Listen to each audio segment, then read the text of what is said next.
Ojo con lo siguiente, colombianos y colombianas, pues este sería el principio del fin de Carlos Camargo, ese señor que fue elegido como magistrado de la Corte Constitucional por jugadas politiqueras.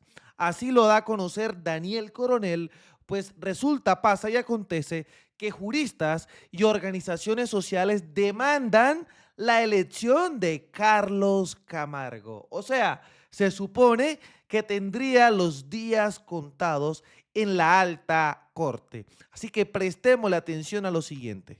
Bienvenido a su reporte. Buenos días, Julio. Este es el reporte coronel de hoy.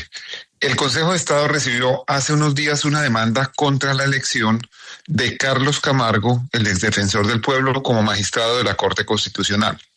Ojo, el Consejo de Estado ya recibió la primera demanda. Esto es un paso fundamental para tumbarlo.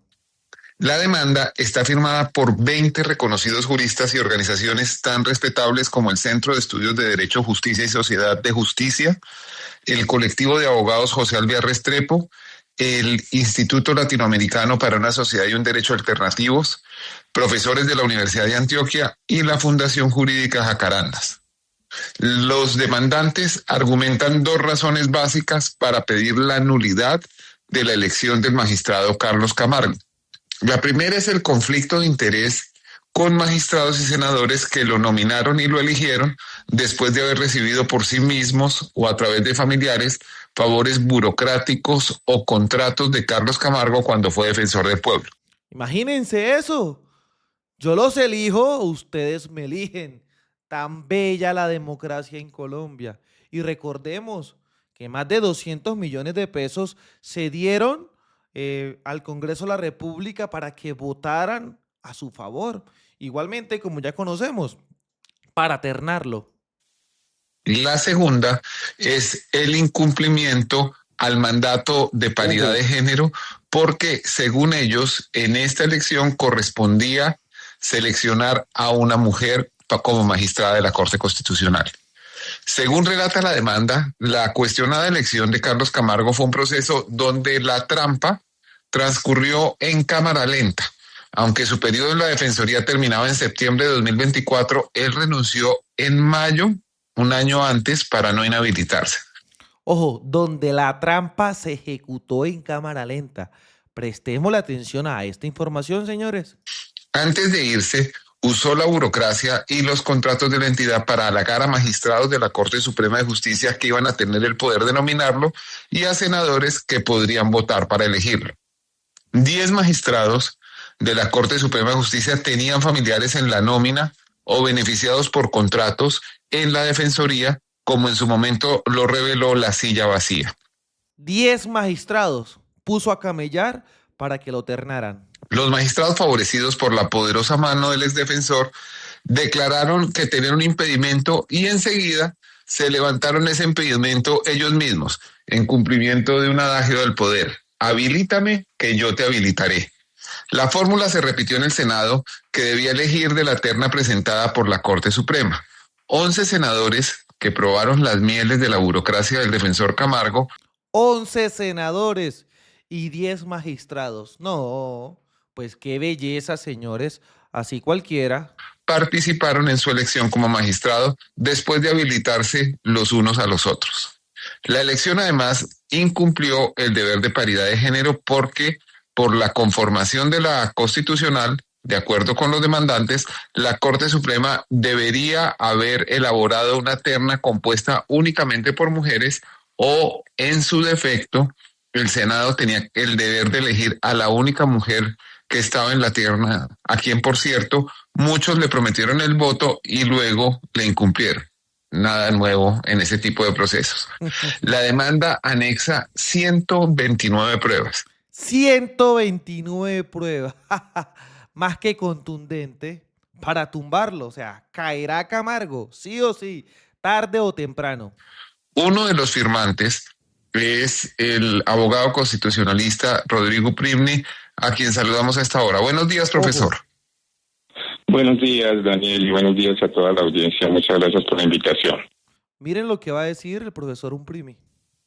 Gracias a usted. Doctor Uprimni, la demanda presentada por ustedes pide la nulidad de la elección del magistrado Carlos Camargo. ¿Por qué, si la Corte Suprema y el Senado habilitaron a los miembros que han recibido puestos y contratos para participar en el proceso, ustedes creen que en todo caso están impedidos?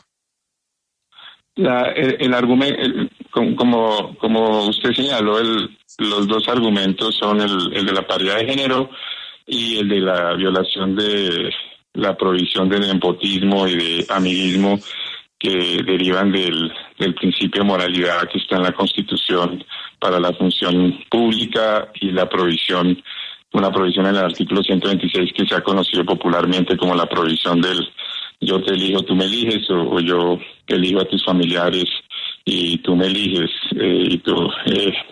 Esa provisión implica que si a mí me han nombrado un familiar, por ejemplo en este caso de los magistrados de la Corte Suprema en la Defensoría, y nombrados por Carlos Camargo o por algún delegado de él, y que no son, eso es muy importante señalarlo, no son nombramientos derivados de concursos de méritos.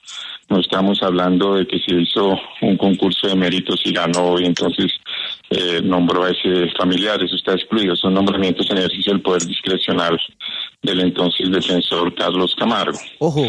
En esos casos, la Constitución prohíbe que esas personas participen en el nombramiento o nominación de Camargo. El hecho de que ellos se declaren impedidos lo releva de cualquier responsabilidad penal o disciplinaria por haber violado esa norma constitucional, porque expresaron su conflicto de interés y le removieron ese conflicto de interés. Pero no implica que se subsane la violación de la Constitución, la violación del principio de moralidad administrativa, y es una violación sustantiva, porque si ustedes ven, en la Corte Suprema son 23 magistrados en general. En este momento, cuando nombran a Camargo, hay 22 en propiedad, y las elecciones tienen que hacerse con las 2/3 partes de los integrantes de la Corte Suprema. Esos son 15 magistrados. Si uno excluye de los 22 que participaron en esa elección a los 10 que tenían familiares nombrados por Camargo, nunca hubieran podido llegar a la mayoría. Entonces había una imposibilidad de la Corte Suprema de ternar a Camargo, y que es exactamente el mismo caso que sucedió hace varios años con la reelección del entonces procurador Alejandro Ordóñez, y fue exactamente lo mismo. Hubo unos magistrados que se declararon impedidos, les levantaron el impedimento, pero luego el Consejo de Estado, en una sentencia de sala plena, concluyó que a pesar de que les habían levantado el impedimento, esa elección era nula, porque sin esos magistrados tampoco se hubiera alcanzado la mayoría de votos para ternar a Alejandro Ordóñez. Es exactamente la misma situación. Entonces, si el Consejo de Estado no varía su jurisprudencia y no hay razón para que la varíe, entonces la elección de Camargo es nula por violación del principio de moralidad administrativa y por violación de las provisiones del artículo 126, que son unas provisiones muy sanas para evitar el nepotismo y el amiguismo en los cargos públicos de alguien que ocupa un cargo tan importante como la Defensoría del Pueblo, y en vez de ejercer competentemente sus funciones, la aprovecha para saltar a otro cargo, que es en este caso ser magistrado de la Corte Constitucional. Ese es el argumento esencial de la violación tú me nombras mis familiares y yo te elijo. En el Senado es semejante. No podemos saber si de los 11 senadores que tenían familiares o incluso ellos mismos habían sido antes de ser senadores, tenían contratos con la Defensoría del Pueblo bajo Carlos Camargo, si ellos votaron o no por Carlos Camargo, porque infortunadamente se aplica una tesis que yo nunca he compartido, que es que esas votaciones son secretas, o sea, el voto es secreto. Pero uno podría razonablemente suponer que esos 11 senadores también votaron por Camargo, y si uno quita los 11 votos de esos senadores tampoco hubiera alcanzado la mayoría en el Senado para ser elegido defensor del pueblo. Entonces, por esas razones, Sí. consideramos que esa elección es nula por ese cargo. Miren eso. Y por otro lado, pues si bien el voto es secreto y no se puede identificar qué senador votó por cuál candidato, lo cierto es que se debieron declarar impedidos para participar en el proceso, independientemente de por quién votaran. Sí, señor. Sí, ellos se declararon impedidos, pero como usted señaló, el Senado les levantó el impedimento. Ojo. Pero el hecho de que se declaren impedidos y les levanten el impedimento evita que eventualmente sean sancionados con pérdida de investidura por actuar con conflicto de interés, pero no elimina que el acto jurídico violó el artículo 126 de la Constitución. Miren eso. Hasta el punto que pueden perder la investidura. Estos magistrados hacen de las suyas. Por eso es que el presidente de la República, Gustavo Petro, pide a gritos una constituyente. Se declaran impedidos y por obra, por magia, por lo que sea, les quitan el impedimento y resultan ternando a Carlos Camargo. O sea, es que las altas cortes están llenas de corruptos y de bandidos. Y después salen con el show de que por qué Petro está pidiendo constituyente. Y ese es como uno de los cargos. El otro cargo, como señaló Daniel, es el de la violación de la paridad de género. Y es que nosotros sostenemos que a partir de dos leyes del año 24, la ley 2424 y 2430, en Colombia se estableció como principio la paridad de género en altos cargos del Estado y en altos cargos de la rama judicial. Es un deber de realización que llama uno progresiva, ¿no? No estamos diciendo que de un día para otro se establezca la paridad de género en las Cortes, pero que todas las decisiones que se tomen de aquí al futuro en elecciones de magistrados y magistradas de altas Cortes debe estar orientada a progresivamente lograr la paridad de género. Y por eso nosotros concluimos que cuando ya en una Corte se ha alcanzado la paridad de género como se logró en la Corte Constitucional y hay un posible retroceso en esa paridad de género, la Corte se alcanzó aquí de las 5 magistradas y 4 magistrados y luego al menos 4 magistradas y 5 magistrados, pero con las elecciones de este año se redujo a 3 magistradas contra 6 magistrados. Entonces, en ese momento que se iba a elegir a Carlos Camargo, tanto la Corte Suprema como el Consejo de Estado tenían el deber de revertir ese retroceso en la paridad de género y por consiguiente elegir a una mujer, ya sea haciendo una terna de solo mujeres por la Corte Suprema, como lo solicitamos muchos, incluida la señora defensora del pueblo, o cuando ya estaba la terna, que el Senado hubiera elegido a la aspirante mujer, que era muy competente, la magistrada del Tribunal del Valle, si no estoy mal, Balanca, pero no lo hicieron y no dieron ninguna razón como para decir Miren eso. Es que eran las aspirantes mujeres no tenían las capacidades para ser magistradas y por eso nos tocó elegir a un hombre, como es una elección secreta sin sustentación, que a mí me parece que eso viola el principio de transparencia. Entonces hubo un retroceso en la paridad de género y por eso creemos que ese es el otro argumento para la nulidad de la elección de Carlos Camargo. Sí, Me señor. llama la atención en este tema de la paridad de género que ustedes los demandan. Miren eso, cómo ponen a Camargo contra las cuerdas. 129 pruebas en su contra. Antes aseguran que el Senado debería haber votado por la única mujer. Si fuera así, no se restringiría el derecho de elegir, porque pues a la Corte Suprema le bastaría conformar una terna con 2 hombres y una mujer y el Senado solo podría votar por la mujer.